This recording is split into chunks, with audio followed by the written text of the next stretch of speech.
ఇవాళ గౌరవ ముఖ్యమంత్రి రేవంత్ రెడ్డి గారు ప్రతి గ్రామంలో ఒక పాఠశాల ఉండి తీరాల్సిందే అనేటువంటి సంకల్పాన్ని ఆయన వెలిబుచ్చడం జరిగింది. తద్వారా అనేకమైనటువంటి కొత్త పోస్టులను క్రియేట్ చేస్తూ పాఠశాలను, ప్రభుత్వ పాఠశాలను బలోపేతం చేసే దిశగా రాష్ట్ర ప్రభుత్వం ప్రణాళికలతో ముందుకు పోతామని. సో ఇది రాష్ట్ర వ్యాప్తంగా జరుగుతున్నటువంటి కార్యక్రమం అయినప్పటికీ సహకారం మాత్రం ఖచ్చితంగా ఉపాధ్యాయుల నుంచే ఉండాలి. ఎందుకంటే ప్రభుత్వ పాఠశాలలు కనుక లేకపోతే పిల్లలు డ్రాప్ అవుట్ అవుతా ఉంటే మనం చెప్పడానికి కూడా ఎవరు ఉండరు. పిల్లలు రేపు పొద్దున మళ్ళీ టీఆర్ఎస్ కార్యక్రమం అవుతుంది.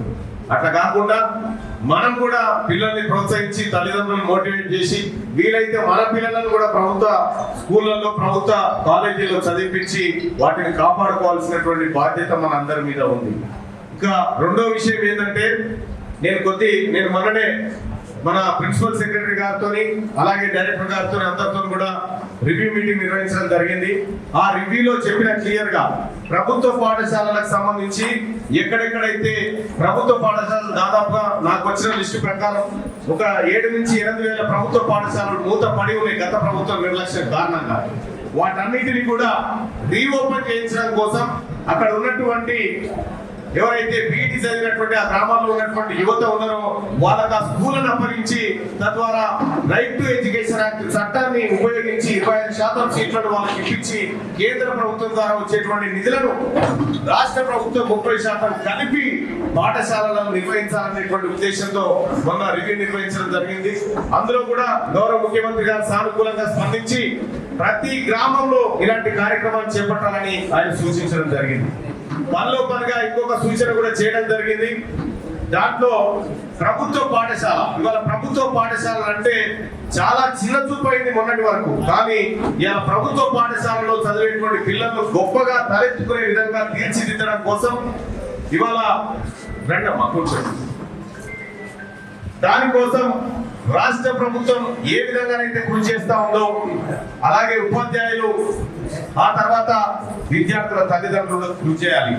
కానీ ఇవాళ ఎక్కడ చూసినా రాష్ట్రంలో గంజాయి వాసనలు, పిల్లలంతా చెడిపోతా ఉన్నారు కార్పొరేట్ స్కూళ్ళలో అని చెప్పి వార్తలు వస్తా ఉన్నాయి, రోజు చూస్తూనే ఉన్నాం.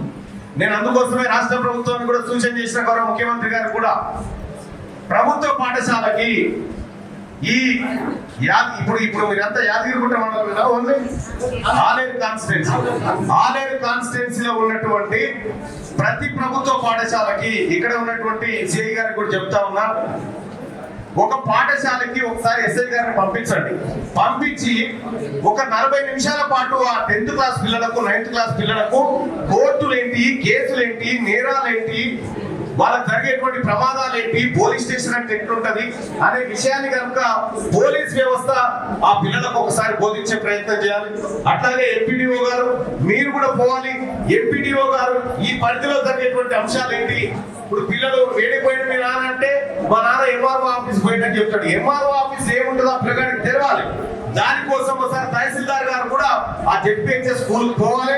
ఆ పిల్లలకు ఈ మండలంలో ఏముంటది, రెవెన్యూ విధులు ఏముంటాయి, కర్తవ్యాలు ఏముంటాయి, మా దగ్గర ఏమేమి అంశాలు ఉంటాయి, మీ నాన్న మా దగ్గరికి ఎందుకు వచ్చింది అనేటువంటి అంశాలను కూడా అక్కడ పిల్లలకు చెప్పే విధంగా ఇటు అధికారులు, మండల స్థాయి అధికారులు వాళ్ళ పరిధిలో ఉండేటువంటి జెడ్పీహెచ్ఎస్ స్కూళ్లపై కనీస అవగాహన కల్పిస్తే మనం మాక్సిమం ఏదైతే చెడు వ్యసనాల గోతాలను ఫిల్టర్ చేసిన వాళ్ళం అవుతాం.